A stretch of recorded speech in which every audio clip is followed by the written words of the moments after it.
This is the JWN podcast. Welcome to episode number 25. This is a solo show. That basically means it's me talking to you about whatever it is I want to talk about. This week, I kind of want to cover something that I wanted to talk about last week, but really don't think I could have.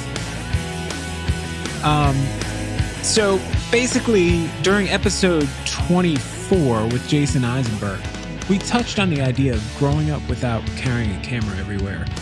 And it got me thinking, about some of the other things in my life where the memories are there and there's more than a visual memory attached to it.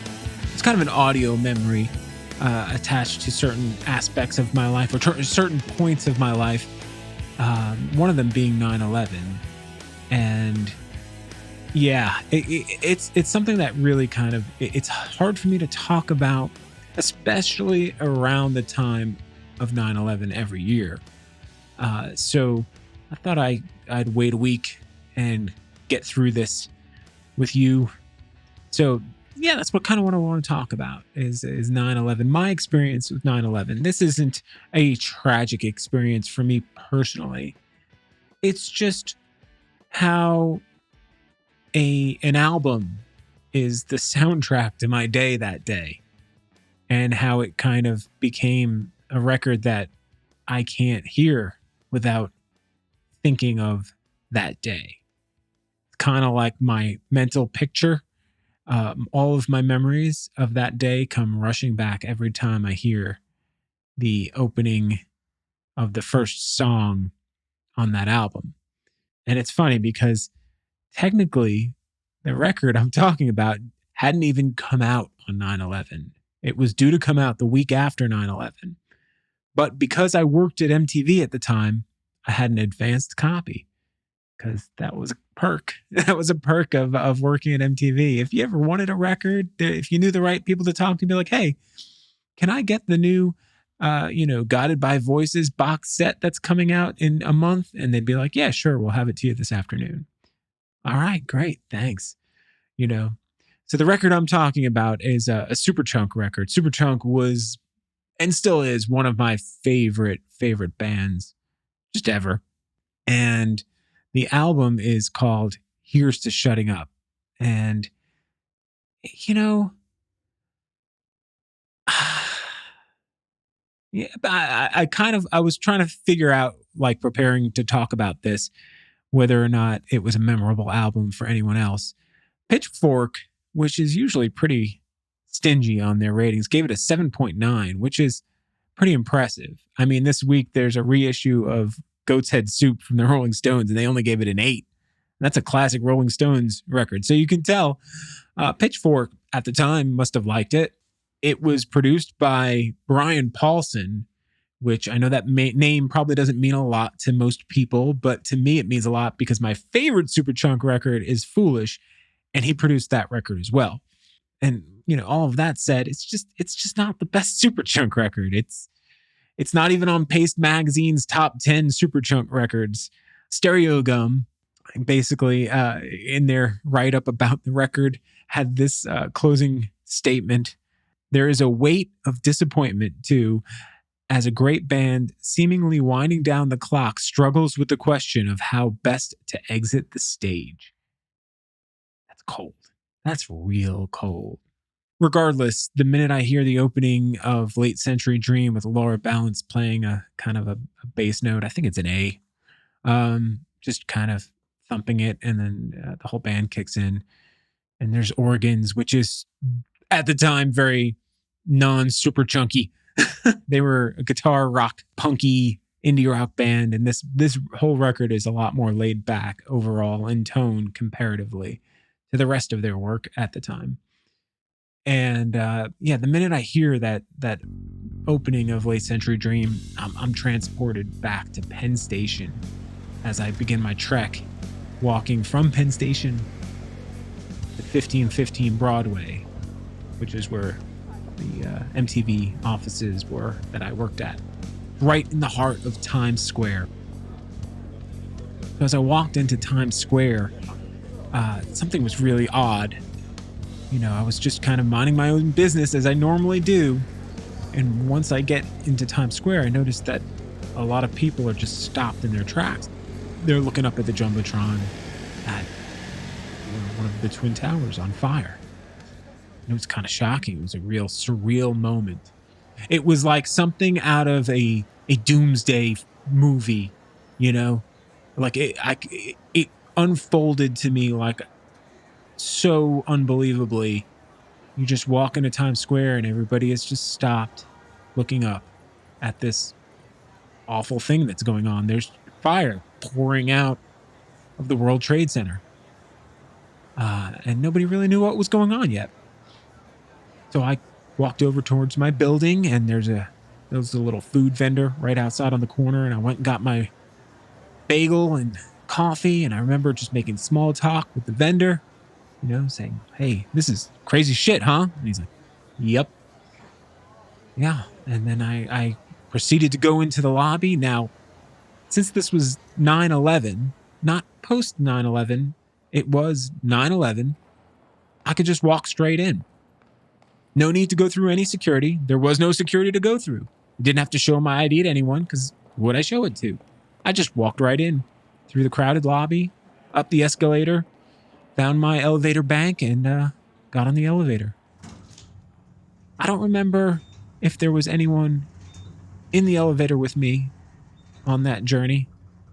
That's kind of cloudy, but I remember getting off at my floor. Now, because it's MTV Networks, each lobby of each floor has TVs playing all the time. And they're usually playing MTV stations like MTV, VH1, Comedy Central, Nickelodeon. It depends on which floor you're on. And our floor was one of the MTV floors that usually had MTV on, but the news was on when I got off the elevator. And the receptionist was this nice young woman who, was friendly with, always saying hi in the morning and seeing what was going on. And we stopped to talk to her. And she sat there and she said, they think a plane hit the building. And I was like, no, that's crazy. How would a plane get that low, that close to the city that they could hit a building? That just didn't, maybe a helicopter, but a plane? That didn't sound right. And as we're talking, the unthinkable happened. We both watched live on TV as a second plane hit the other tower. And I mean, talk about like a life changing moment. Like everything from that moment on just pivoted, changed in my head about life as I knew it, living and working in New York. It was the craziest feeling, like like just life, something got sucked out of you instantly.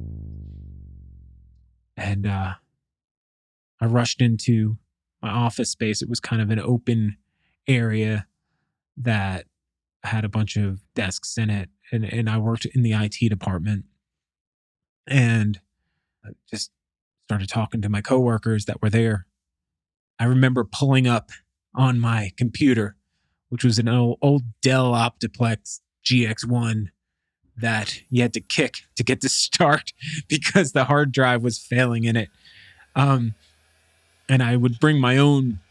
I had an iBook, an Apple iBook at the time. That was my laptop, my personal laptop that I would use because my computer was so crappy. But I remember firing up my crappy computer and trying to bring up the New York Times website. And I remember it almost looked like the website was superimposed on itself because it was, I guess they were getting hit with so much traffic and everything was so taxed in that moment that, whatever headline was normally there was superimposed with, messages of New York being under attack.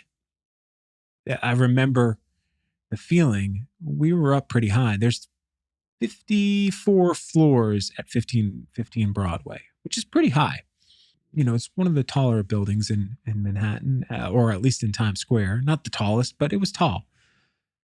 And if I remember correctly, we were on the 45th or 47th. We were in the mid 40s floor. I can't remember exactly right now, but it was high up there. I remember being alarmed and looking to my coworkers and saying, "Hey, we're pretty high up there." And, multiple planes have hit multiple buildings. Maybe we should get out of here. We kind of mulled around for a bit. And then shortly after that, we got the message that we should evacuate the building.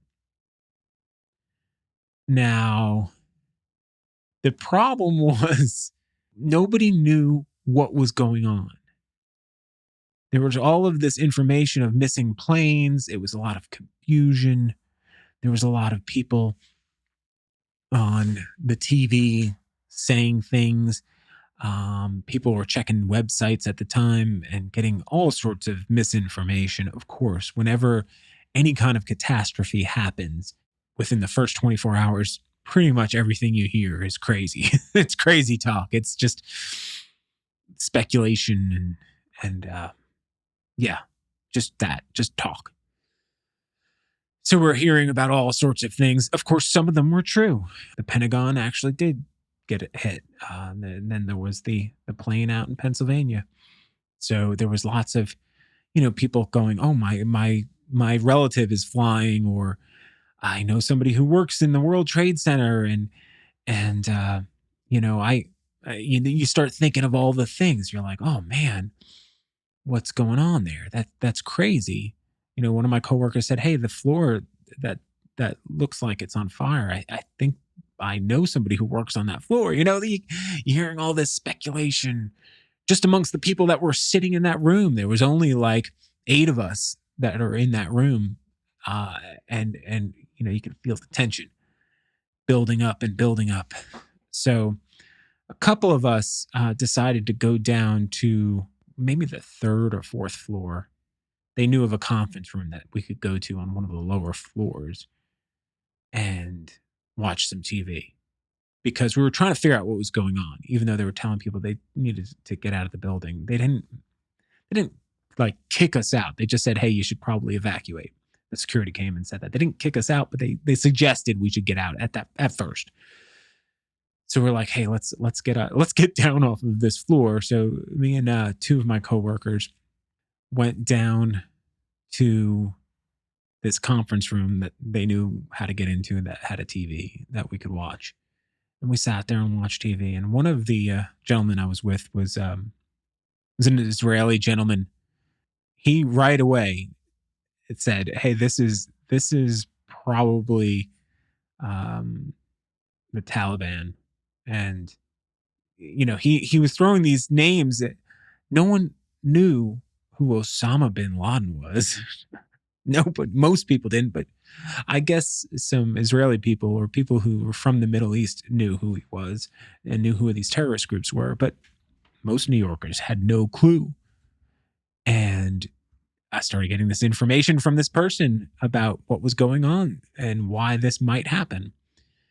And I was kind of freaked out. I was like, who knew? How? Why was this allowed to happen? Those kind of questions start going on in your head. Eventually we get kicked out, and we have to try to figure out a way to get off of the island of Manhattan. I lived in Long Island at the time. I had to take a train. So the 3 of us walked to Penn Station.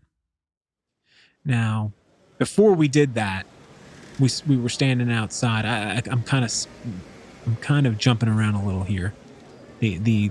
At the point that we decided to start walking towards Penn Station, before that, we had witnessed outside the second tower falling live on the Jumbotron. And during that time, this is right before we left, another one of my coworkers that wasn't down in that conference room with me was outside, and she was smoking. And I had not been smoking at the time. I had quit smoking. Um, and I remember turning to her, and we weren't close before that. We sat next to each other, and we kind of didn't like each other at first. We were just like, whatever, tolerated each other. Um, don't know why, but we just didn't get along. But that day I turned to her and I said, "Hey, can I get one of those cigarettes?"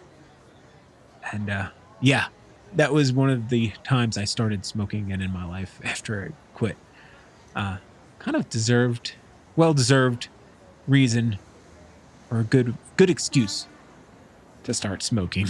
It's never really a good excuse, but that one was a good one. When you think that, like, oh, we're under attack, light them up. Yeah. And I remember sitting there with her smoking a cigarette as we watched the towers fall. And yeah, so walking back to Penn Station with these two other gentlemen. One is an Israeli dude. The other dude, he was Middle Eastern. So we looked like we looked like the beginning of a joke, you know. A, what's a Muslim, a Jewish guy, and a waspy white dude doing walking down Broadway on 9/11. But anyway, that's how I grew up. I didn't think anything was weird or funny about that. Now, in retrospect, it kind of seems funny. It didn't occur to me that that would be weird. I grew up in New York. That was normal for me. Anyway, we're walking down the street, and we get to Penn Station, and there is a crowd around the entrance to Penn Station about a block deep. Like, you couldn't even get into Penn Station. So kind of regrouped and we're like, all right, what are we going to do now? So Jack, the Israeli dude, he basically turned to me and he said, hey, I know there's a subway station up past the office, so we walk back up that way. And we go down into the subway station. It was a subway station that would get us on a train into Queens. And we go down into this packed subway platform, and we waited and waited and waited. After what felt like maybe 40 minutes or so, train finally shows up. And it looked cartoonish. There were so many people on this train, like their faces were pressed up against the glass. And the doors opened up. There was nobody getting into that train. There's no way. Like, when the doors opened up, people fell out that were already on the train. They were so packed. So, plan C. And that's when we separated. That's when we decided to go our own ways because we had to get home. And I had decided I'm just going to walk across the 59th Street Bridge. So I took this long walk by myself. Well, I say by myself, but with, a bunch of other New Yorkers walking. And I remember it being pretty hot. It was pretty warm. And it would have been a beautiful day out if it weren't 9/11. And, I remember on my way to the 59th Street Bridge, seeing people at that point had been walking up Broadway from downtown, people covered in soot that had survived and escaped the effects of those buildings falling. But they looked like just, I remember the looks on people's faces that were covered in the soot. They looked like they were in shock. As I think most people were in shock. I think most people were just trying to process what was going on. You're scared also because you didn't know if it was done. You didn't know what was coming next. You just wanted to get off of that friggin' rock. You wanted to get off of Manhattan. So, put my headphones on of my Iowa portable CD player and made the trek across the bridge. And I listened to that record on repeat from that point on. Well, I say record, it was CD. It was a long walk. You had the smoke coming from the bottom of Manhattan, just billowing into the skyline. You had the smell of, like, an industrial fire, kind of like a burnt plasticky type of smell. And just other than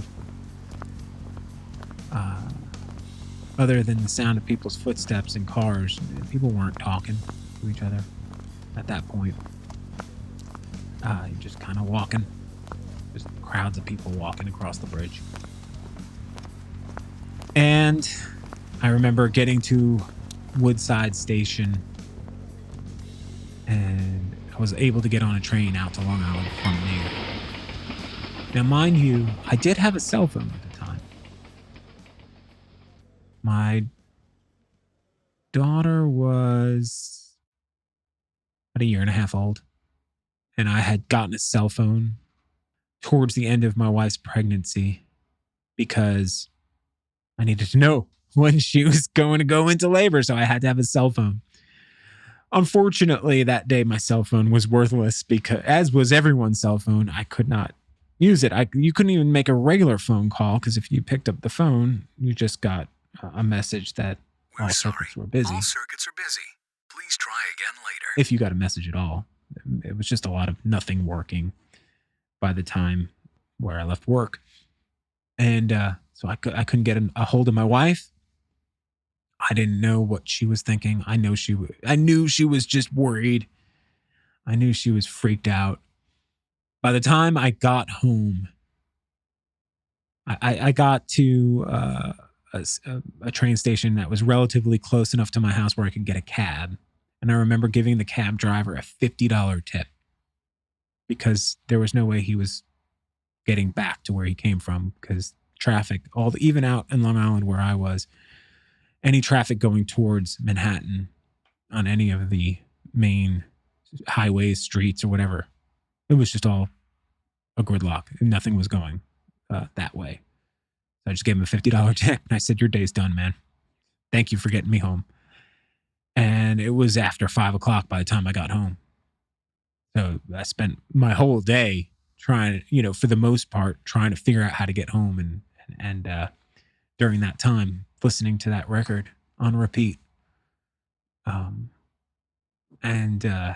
remember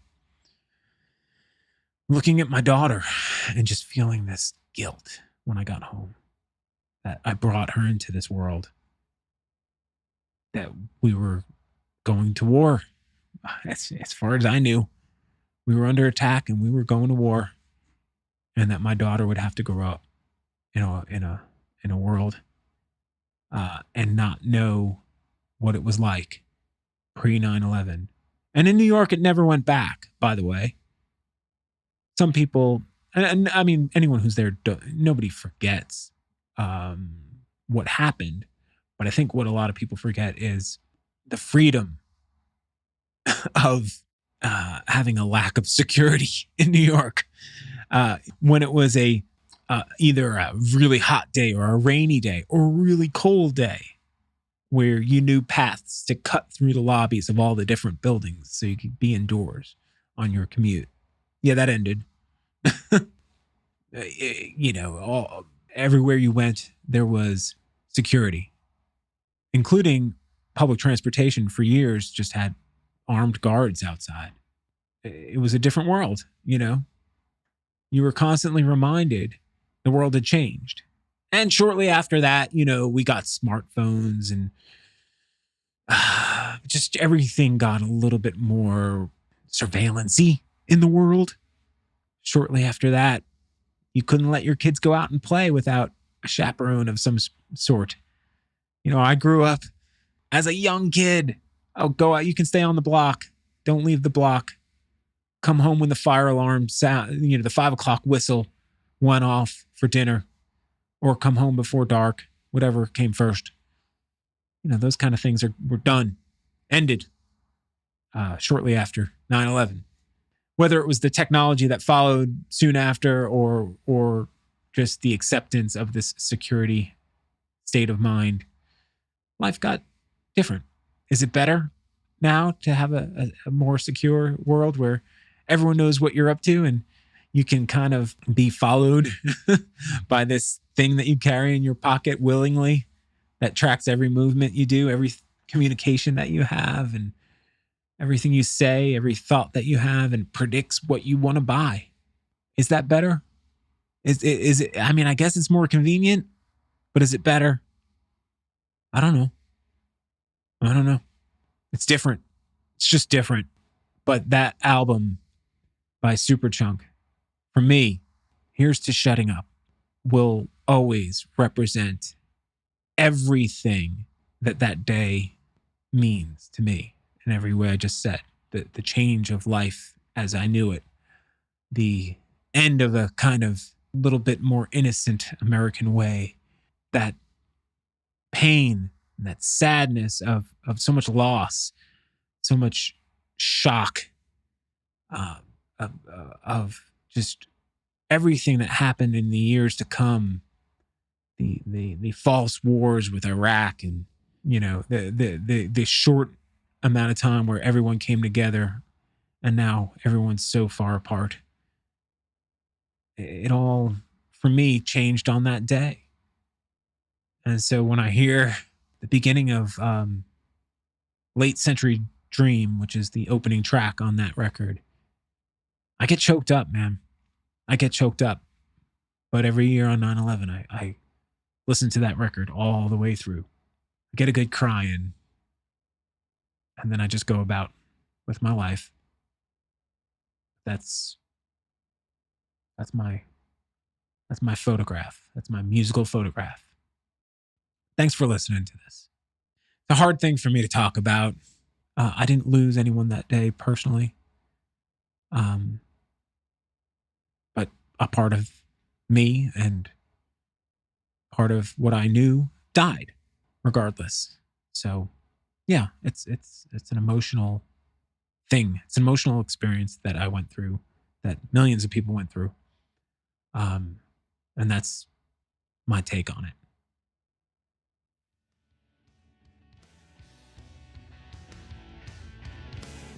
My next guest, I've recorded the episode already, so I can actually talk about it and not be fearful that something might go wrong, is amazing.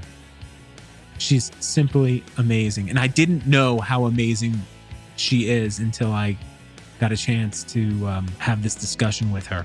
She's going through some immensely difficult, scary things in her life. And I really think you should definitely download episode 26 on Monday and give it a good listen. And yeah, still no word from our Polish friends.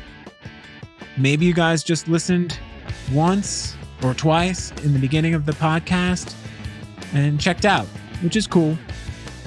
Maybe you're just not the type of person that gets on social media. But on the off chance that maybe you just missed that episode, if you're in the northeastern part of Poland, I really, really want to hear about it. I really do. All right. Have a great day. Enjoy your weekend. And peace.